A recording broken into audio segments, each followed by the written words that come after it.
So this panel is a live recording for our podcast, the Podcast of O.A. I am Myron Rumsey, one of the two co-hosts.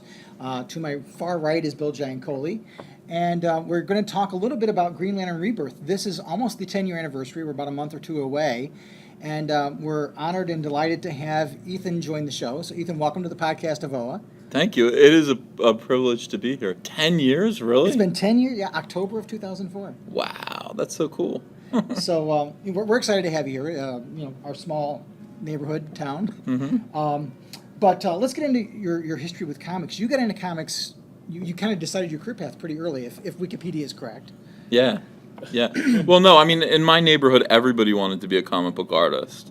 Like, when I was a kid, growing up on my street, I was surrounded by other people of my age, and people who were slightly older, who all drew and who all read comics. It's just what we did.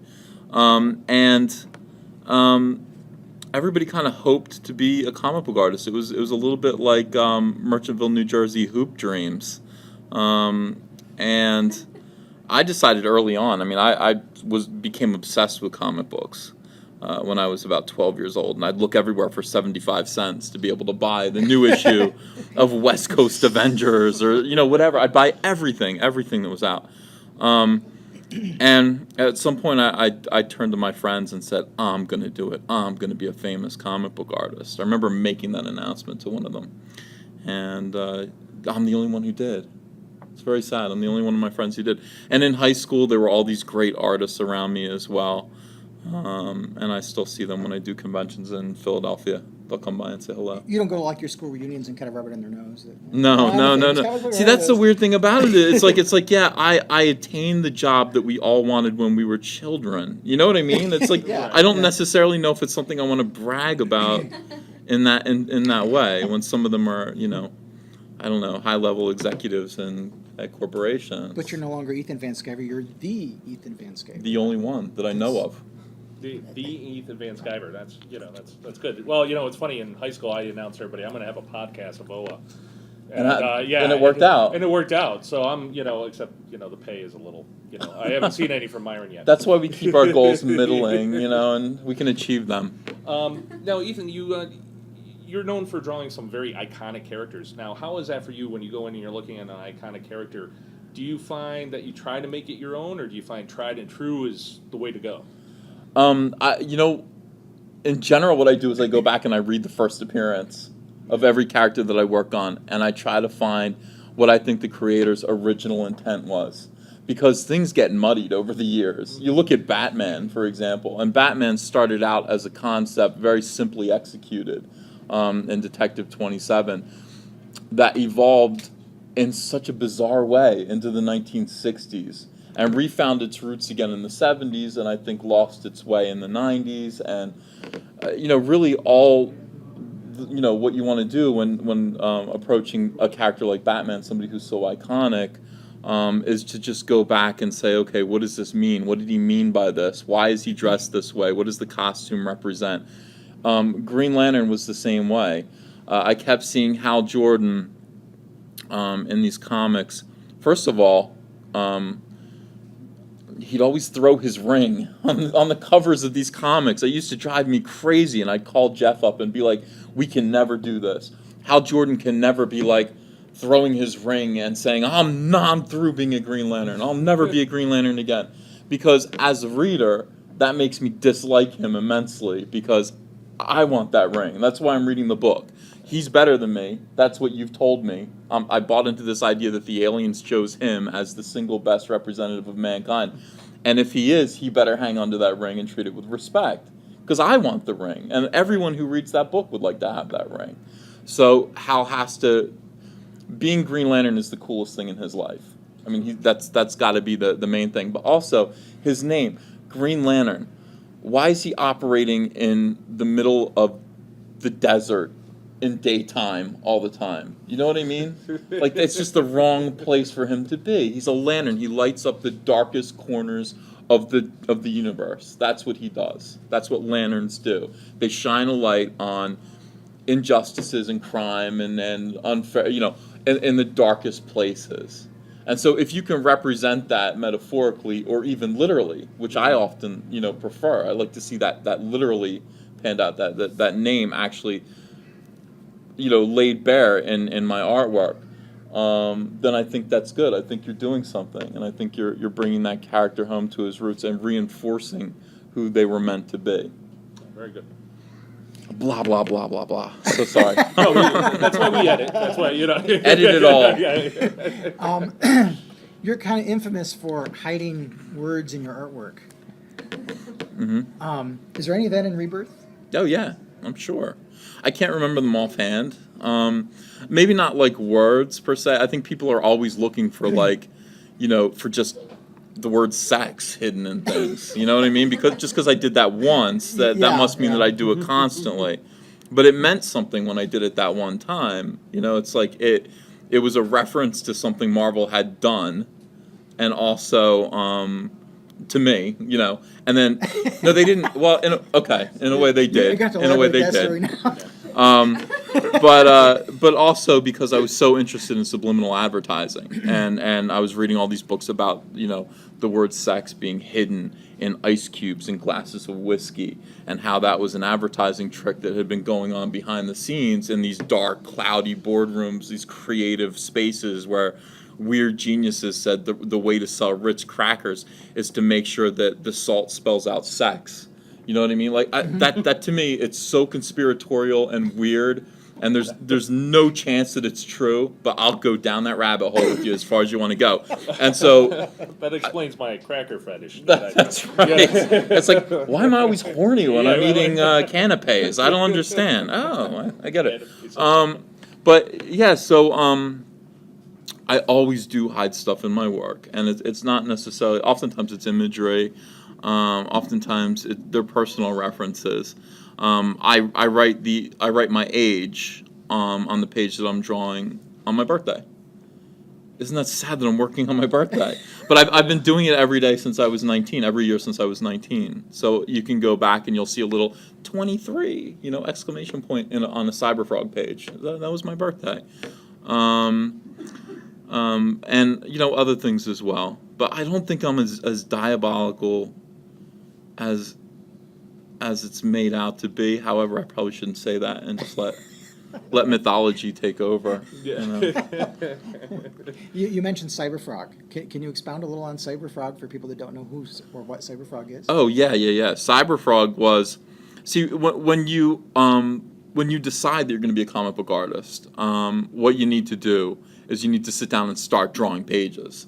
And a lot of people will sit there and I think bore themselves and worry themselves by working on Spider-Man sample pages. And it's hard. You'll look for script, for whatever. I need a script to draw from. It's all nonsense. I chose to create my own character that was designed around my weaknesses in figure drawing. Oh, I don't know how to connect a shoulder to a pectoral muscle yet. So I'll just put a huge globe shape where that would be. I'll cover his kneecaps, all the hard things to draw, because that's not really that important right now. What's important right now is learning to tell a story. So I have to create my own character that I own, that I can publish the pages if I want to, and who allows me to sort of focus on things other than human anatomy, which is, frankly, something that comes in time and is not something that you should obsess on when you're a comic book artist. You really just need to be able to tell a story. So Cyberfrog was born. He was a combination of Spider-Man, Savage Dragon, the Teenage Mutant Ninja Turtles, everything that Image was doing at the time, Spawn, all of the comic book nonsense that was in my head was rolled into this tiny, 5-foot frog with armor and a bad attitude. And I did a bunch of issues for my friends. I was working at the mall, the Cherry Hill Mall in New Jersey, designing bootleg ties for Pakistani mobsters, which is true. That's a different story. Okay. I think we need to go there in a minute, but go on. Yeah, see, there are all these digressions along the way. Some of them are fascinating, but I don't know, we would all draw comic books together. These guys, we were doing airbrush and everything, and I would bring in an issue of Cyberfrog that I was working on and show it to them. And then one day I just decided it's time to take that step and get published. And I found I started with the very low-level indie publishers. I found a company called Hall of Heroes in Elkhart, Indiana, that was publishing 16-year-olds, and I was 19. And these 16-year-olds were all like born-again Christians. They were doing Christian versions of Spawn. Like it was Spawn, but he was punching someone in the face and for Jesus, and he was quoting the scripture while he was doing it. It was great stuff, and I was like, "This is where Cyberfrog belongs, right here." But those kids were so cool. Those guys were so cool that we just became instant friends, and we were drawing comics together. I corrupted them. None of them are Christians anymore. I'm really sorry to say. But we used to do these. That's right. I'm like, corrosive influence. They were such good boys. But we would do comic book conventions, or we would do comic book appearances at like the Elkhart, Indiana County Fair, and we'd have a table set up like this, trying to sell our comics that we'd produced, and there would be cows over here, and then a stable with like chickens over here, the prize chickens, and we'd be like, "Here's Cyberfrog number 1," you know. So yeah, we were surrounded like animals too. Surrounded by animals just like Jesus Christ was when he was born, and there are a lot of similarities. I'm starting to see that. Yeah. I think it would be a bold statement and go like the Beatles, but are you saying like you're the Christ of? Yeah, I'm saying that my comic book career is sort of right, exactly, the Jesus Christ of comics, and I think that's a little more humble than saying I'm the Beatles. I'm not the Beatles. No, by no means. No. I think we just got our podcast episode title. Ethan Van Sciver, the Jesus Christ of comics. Yeah, I know. Don't ever say that. I'm sure we won't lose any listeners whatsoever. I'm so sorry. I'm rambling. I'm sorry. But anyway, that's Cyberfrog. And I got to, Harris Comics picked him up after Hall of Heroes did and started paying me a lot of money to draw my own comic book and to write it. And that lasted for about 2 years. And 2 years of Cyberfrog issues. I think there are maybe 20 issues out there. Oh, really? Yeah. Well, I have to Hunt them definitely down. pick it up. Yeah. Now, let me ask you this. You've been in the industry, for a while now, and, as an artist that has, your name is attached, people see, they know it's going to be quality. On the writing side, when you have, like, a new writer come in, do you ever, like, who you're going to be working with, do you ever, like, get them cornered and say, "Hey, listen, punk, I've been doing this a long time," or do you, how do you encourage a new writer to, do they adapt to your style, or do you kind of try to work with them? You know what's interesting? It's funny that you asked that question, because I was talking to my girlfriend about this, where it's like, I'm so used to being the newcomer in comics. Like, that's just always been my feeling about myself. It's like this new artist who's working for DC, who's drawing Green Lantern, who we've never heard of before, et cetera, did an indie book called, so I'm used to being young. I'm finding now that at some point I turned a corner and became seniority in comics, and there's a whole batch of kids that have come in underneath me, who I get to work with now.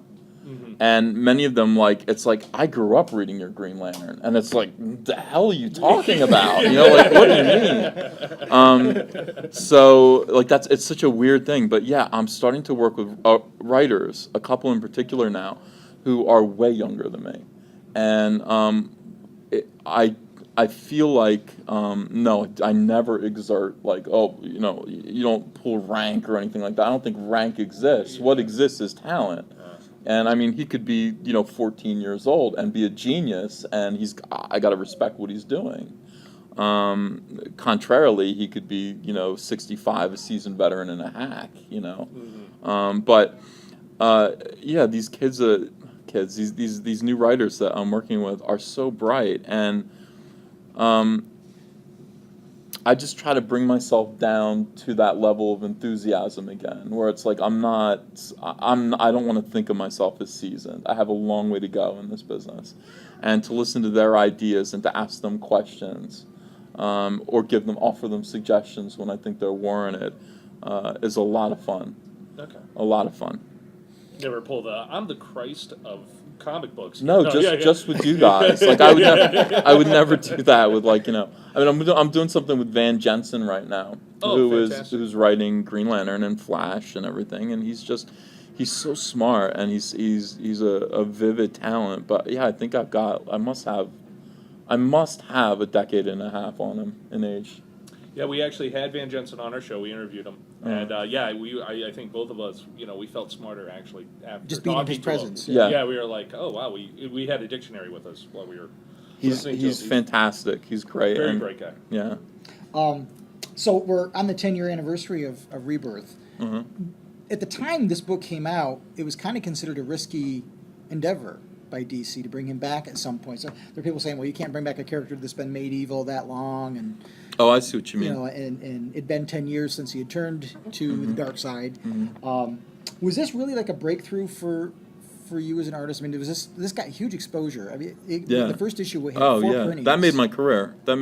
I think I'd still be doing whatever I was told to do if it wasn't for Green Lantern. That was such a boon, such a wonderful experience, and it was an honor to get to do it. I was not a Green Lantern fan when it came out, and that's because I would occasionally read a Kyle Rayner book. I don't want to make fun of anybody, but those Kyle Rayner books were so bad, at one point, and so boring. And I knew that Green Lantern had a huge Star Trek level, just massive fan base, and yet the book was not selling. It was not selling. It was selling 25,000 copies or so, I seem to remember, in an era when JLA was selling 150, and so it was not doing well. And I feel like I instinctively understood why. There was nothing interesting about a guy with a ring who can make anything he wants, who was going around playing cop, busting purple-headed lizard aliens in space. That's all he was doing all the time. And then he'd come down to Earth and drink coffee, and it was so damn boring. I mean, the thing about it is, I talked to Geoff and I said, as cool as you think it sounds on paper for a Green Lantern to make a school bus in outer space, a construct, and have it crash into an alien, when you actually see it, it's really boring. It's just you've drawn a school bus crashing into an alien. That's all it is. And I said, I really think that if I were to have a Green Lantern ring, I'd be less cute with it. And especially somebody like Hal Jordan, who is really, he's not an artist. He's really just a blue collar, get it done, kind of salt of the earth stunt man type of, that's the kind of guy he is. And he's not going to be cute with that ring. He uses that ring to accomplish tasks as basically as he can. If he needs to move you from here to there, he doesn't create a cute little hand with rings on it to, you know what I mean? He'll just have 2 big kind of things, pipes that'll pick you up and put you over there. There's no thought except I need her to be over there. That's all.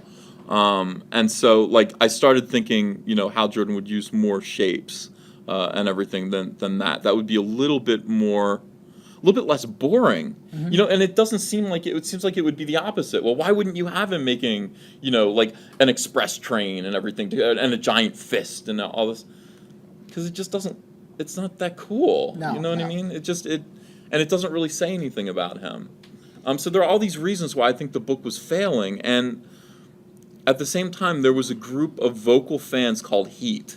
And I'm sure you remember this. Were you in there? Yes, I was. I think president? No. I have a membership card at home in my dresser. But yeah. We were at DC Comics. I remember H.E.A.T was, I don't know if they were afraid of H.E.A.T, but H.E.A.T was a vocal majority of Green Lantern fans that we'd be like, oh God, H.E.A.T, when are they going to just accept the way things are and then stop asking for H.E.A.T stood for Hal's Emerald Advancement Team. We want Hal Jordan back. Kyle's fine. Bring back Hal.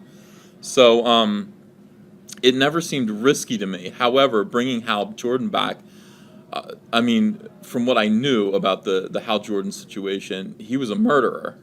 And that's just unforgivable for a DC hero. So, Dan DiDio, Geoff Johns, Pete Tomasi all got together in a room at San Diego Comic-Con and just figured it out. Figured out essentially the plot to Green Lantern Rebirth. Why it happened, why he was to be excused. And that was an amazing magic trick. I'm glad I wasn't involved. I would have been like, I don't know. I have no idea, guys. I'm sorry. Go ahead, Bill. No, go ahead. No, do you find? I look more at the process, and I think that'd be of interest to everybody. So you get a script. do you sketch it all out right away? How much does your opinion, do you get to ever say to a writer, say, hey, you know what, I just don't know if I'm going to be able to squeeze this on a page, or I think I could do a splash here, would you rather that? I mean, how much influence do you get to, I guess, influence a story? Oh boy, a story, that's complicated.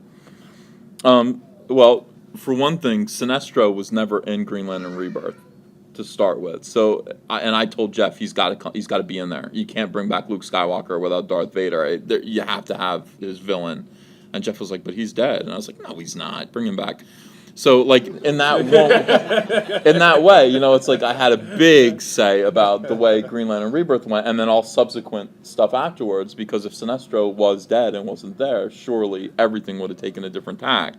On the other hand, you get a script, and for the most part, I just try to do my best to figure out what they're trying to say. If you have a smart writer, there's an underlying theme, and there's a lot of context. There's a lot of subtext that can be pulled out of it and made more interesting visually. Sometimes you're working with a bad writer and there's nothing there but what's on the page, and you just draw it because it's for the money. But other times it's a really, really good experience. Working with Van Jensen, good experience. He knows what he's doing. Now and then you'll say, I just don't know. Do we need to have 15 monkeys? Can we make it 14 in this panel? You know what I mean? That extra monkey. Yeah. You went too far with that monkey. When you were working on Green Lantern Rebirth, there are things artistically that are different about the character. The energy being part of the suit, the logo coming off the chest. And if I understand correctly, that was something that you kind of thought about, the logo coming off the chest as a police light kind of a thought. Are there a lot of those kind of things where you're allowed to contribute artistically to saying this is kind of how I see it? Yeah, Green Lantern was great because nobody told us no. Like, nobody told us no. And that was the one time, where that was kind of the case, where editorial just was supportive and believed in us and let us do whatever we wanted. We did Flash Rebirth, and it was the opposite situation. They were like, okay, even though we let you do what you want on Green Lantern, and it worked out real well, Flash, we're gonna try to help shape that same situation ourselves, which isn't gonna work. And they told us no. But Green Lantern, they always said yes. And so, again, you start with that character and you go, what are the assumptions? What are we being told about this character that I just don't think are true? As a lay person, his costume's made out of energy. Okay, well, it's not spandex. Then why does everybody draw it so that it looks like spandex? And it's frustrating. It's like, I went back and I feel like I drew the suit so that it looked like it was made of energy. But as you let go of something, like I'm watching it kind of backpedal back to just the way it was before we came on, visually. And it's like, okay, I got to come back and set things straight again. Well, it's interesting because when you look at different characters, and we're obviously talking Green Lantern, there are certain artists who become the iconic, their version becomes the iconic version. Like if you look at Green Lantern and go back to the Silver Age, Gil Kane was the guy. You go back to the Bronze Age and Neil Adams was the guy. Yeah. And for a lot of us fans, I've been reading Green Lantern for 40 years. For a lot of us, this version of Hal Jordan is the iconic version, your version. Oh, thanks. So you're our Neil Adams for this age, as far as a lot of us are concerned. Oh. So it's when we look at some of the newer art, we kind of compare it to what you did, because for us it's become. I think they're better artists than me. I think that Ivan Reyes is a more accomplished artist than I am. I think he's fantastic. It's like I don't necessarily think that being the greatest draftsman is important. I think your ideas are what's really important and what you add to the character. I mean, those early issues of Wonder Woman by William Marston Moulton, I mean, those are rough looking. I mean, that's very primitive art. But look at the ideas that came through, that other people were able to take and build from. I mean, for me, getting on Green Lantern when I did, at a time when, like I said, editorial was so permissive, and we had so many opportunities to just create new things. It was inevitable that if it wasn't me, whoever was sitting in my seat, I think, in that situation would be the quote-unquote iconic Green Lantern artist of that decade or our generation or however you want to put it. I was very, very lucky, and I think I got it. I mean, really, I look back at Green Lantern Rebirth, and it's like it really is good. I think we did a good job together, and it's interesting that it's been 10 years because it just seems like yesterday. Well, everything that's come since then, all the different colors and the emotional spectrum, and millions of people were going, "Duh, why didn't we think of that?" Just so much universe building and all these characters. Is it interesting to see characters like you don't see a lot of new characters get created that stick? Yeah. And there's a lot of things that Geoff and yourself came up with in the early parts of this run, and some of the things that were designed that still stick, that are fan favorite characters, and that's got to be immensely rewarding to see something stick around that long and have people who emotionally resonate with it. Yeah, it's I'm glad, I'm really glad. A lot of the stuff that I created for Green Lantern was a strange situation because I didn't get to nurture it for very long before other people took it. It's like the Black Lanterns. It's like didn't really get to draw them at all. It's like got to design them, got to conceive of them. Everybody else got to draw them except for me, and it's like that still kind of hurts. It's like being a parent and having a kid and then letting everyone else raise your kid except for you. In fact, we call that public school. Yeah, that's right. But I mean, it's good. I mean, Atrocitus is around, Saint Walker. I mean, these hopefully, these characters are going to last. Larfleeze, it was a blast. It was a lot of fun. It had to be really rewarding to be there for the end of Geoff's run. You guys really got to bookend it. Yeah. That issue 20 was really a great ending. Now you did some of the pages in that. Did he contact you and say, "I'd like you to come back and do the last bit of it," or how did that? We were in his car. We were driving around Los Angeles, and we were talking about Flash and why. I was telling him that we really should have done more Flash, and he was saying, no. I just don't know. I don't know if we ever got that concept right. I remember him saying that and me being like, I thought we did great. He's his own worst critic sometimes, but he was saying, I want you to come back and do more Green Lantern. And I was like, well, anytime you say. And he was like, I want you to draw the last 4 pages of my run, and I already know what they're going to be. And I said, okay, that sounds great, but we could do more. We could do 6. Let's do 6 more issues. We can. The two of us sitting down, we could come up with a really cool new event. And he was like, yeah, maybe. But see, in his head, and he wasn't telling me this, he knew it was time to go. And so I got a phone call from the Green Lantern editor and just said, I got the script from Geoff. He wants you to draw 4 pages in it. And I went, oh my God. Like nobody else knew that he was leaving Green Lantern yet. And I was like, I can't believe it. I called him up like, really, Geoff? And he's like, yeah, I'm done. It's time to go. And I was like, no. That Darth Vader, no. Yeah, exactly. It's like, it was just so funny the way he did that. I want you to draw the last 4 pages of my run. And then it's like, I think 3 weeks later, I got a phone call. Geoff wants you to draw these 4 pages. I was like, so I don't know. It was bittersweet. It was great to be, and he just asked for everything. He just said 4 pages, draw everybody on it. Everybody that we created together, fit them all in there if you can, and I did my best, Well, we have about a few minutes left. Looking at the time, sorry, my job is timer, the timekeeper. So we would like to open it up for Q&A. If you have some questions for Mr. Van Sciver. Any going once? We have more questions. We could go all day with this, people. What would you think is like most off the wall thing someone at a con asks you to draw? Oh my gosh. We have kids in the audience, by the way. Well, I actually told this story the other day, and so I'll tell it again because it's Green Lantern related. But it was at Fan Expo Canada, and these 2 guys came up to me, and the first one said, I want you to draw me Green Lantern. And I was like, okay. And he's like, but everyone forgot his birthday. And so, I drew that.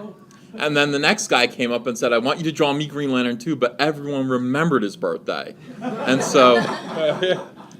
Well, their pot laws are much more lenient than much more lenient. Here, so, that's right. Yeah. Another question? Yes, sir. So you just did the Wonder Woman digital issues. What was that like when somebody approached you and said, we want you to draw Wonder Woman, but it's going to be digital? Did that change your No, actually, what happened was I was looking for something to do. I have a contract with DC. I have to do a certain number of books for them, and I'm not there for a certain amount of time. They contract me to do this many issues. So I was like looking for another issue, and they said, "Well, what do you want to do?" And I said, "I think I want to draw an issue of Wonder Woman." And I didn't know this, but like Dave Finch had just signed on to do Wonder Woman, so it's like that was not available. And they said, "But we are starting this new title, Sensation Comics, and it's digital first." And I went, okay, well, what does that mean? And they said, well, you're going to be able to read it first digitally, and then a week later they'll be able to buy it in print. But we're going to just experiment and see if we can sell more. I don't know what it is, a sales kind of gimmick. Like, how big is digital going to get? And digital is getting pretty big, I think, judging from, like, we're getting royalty checks now, and they're substantial. So a lot of people are buying them from Comixology. And they said, you can work with anybody that you want. And you can tell any Wonder Woman story you want. You can go back, you can have her fighting Nazis. You can do whatever you want to do. And I was like, that's great. So I said, well, I got to do it with Gail Simone. I think she's the Wonder Woman writer of my era. And she agreed. And it was weird. She says this was my idea, but it was not my idea. I just said, what do you want to write about? Like, is there something that you forgot in your run that you... And she said, Wonder Woman goes to Gotham City and fights all Batman's villains and does it the right way, if you look at Gotham, it must be like so frustrating for someone like Wonder Woman to be like, these guys, what are they still causing trouble for?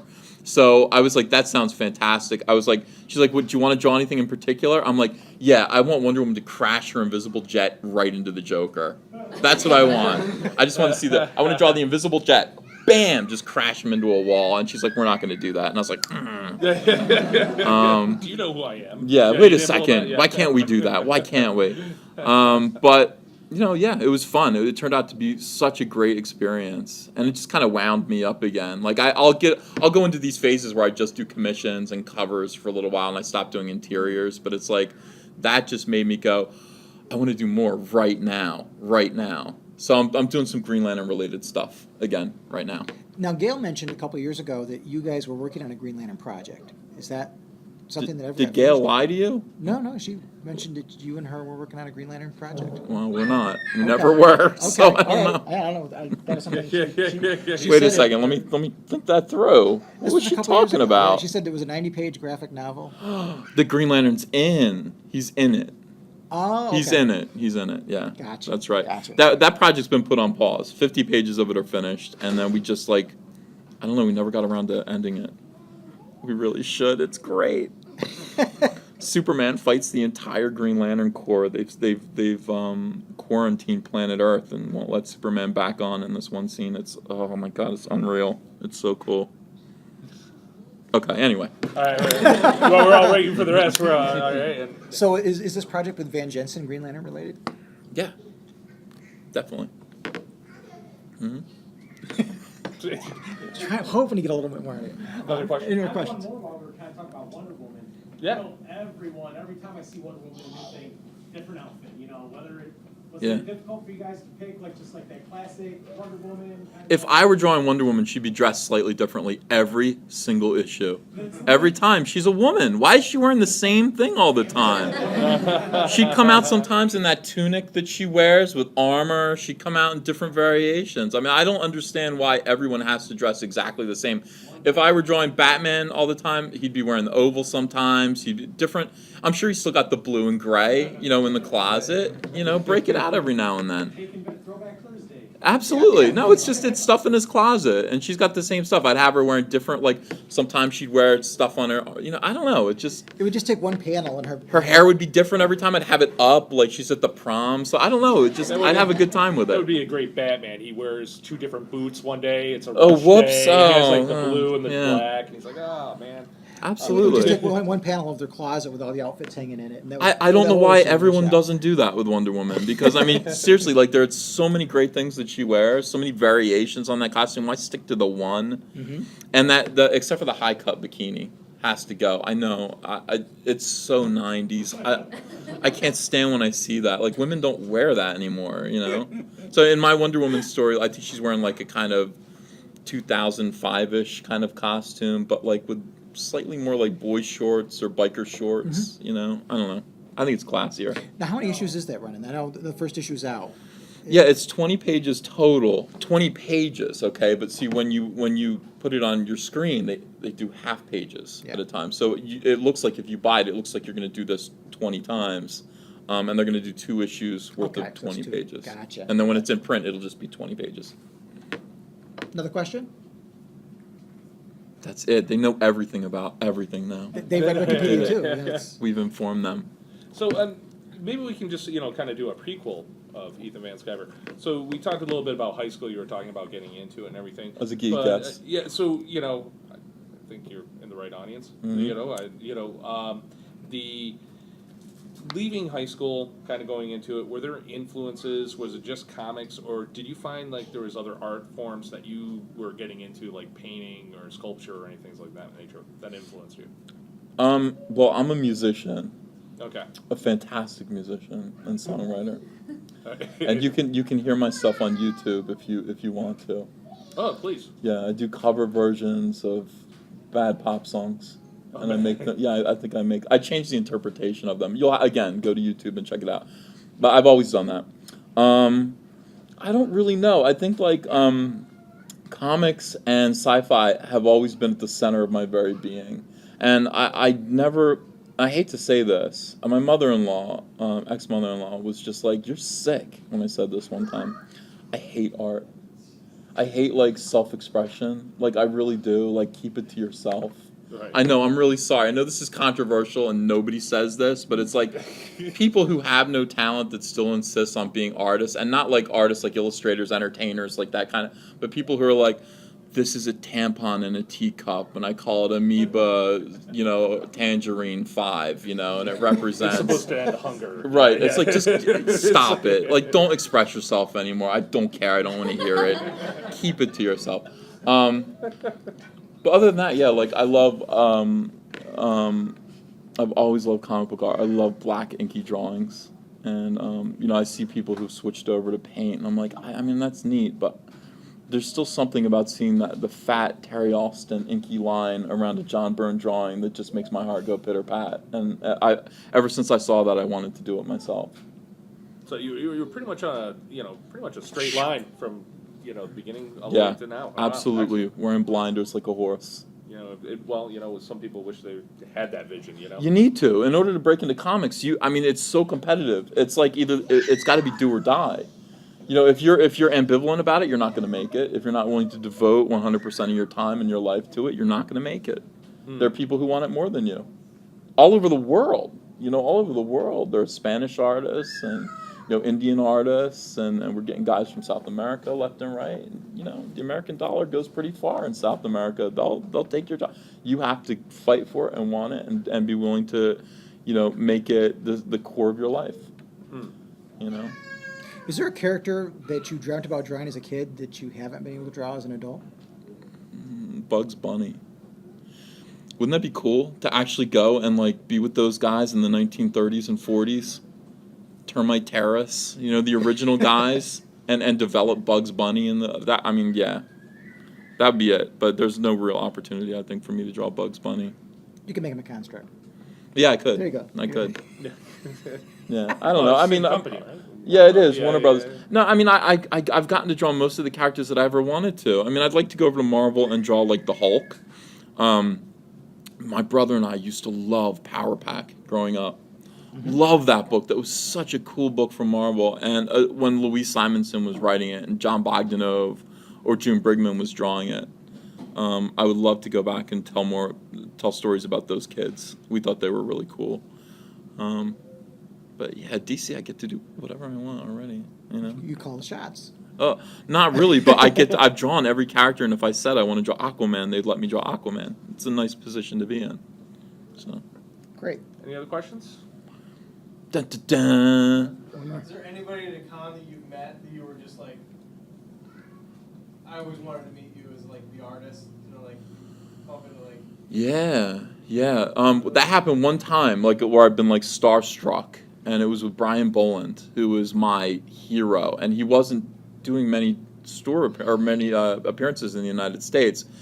until I think 2007, he came to New York City Comic Con, and they sat me next to him because they knew I loved him so much.